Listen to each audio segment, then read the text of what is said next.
Hey guys, so I've been sent out to a job to replace two of these Polaris fittings that have been leaking.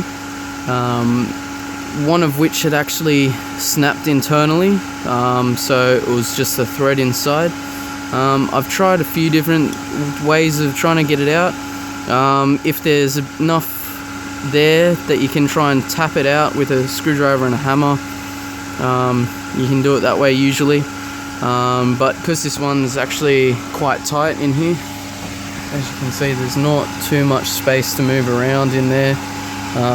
It's actually inside this Jandy valve as well, so you don't want to have too much of an issue with the thread being ruined, because otherwise you've got to replace that whole Jandy valve, which ends up being quite pricey for the customer.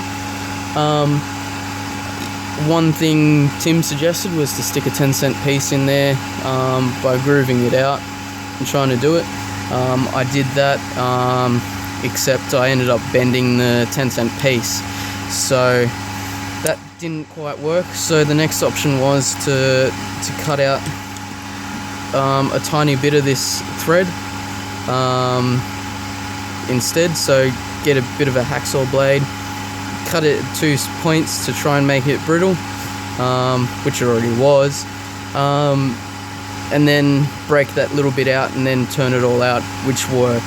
It was just a bit of a time-consuming process to get it all in and fix it all so it's not leaking.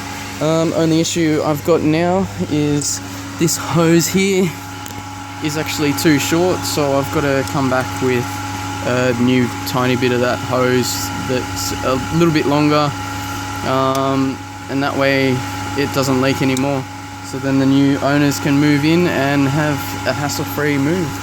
Okay, so there you go.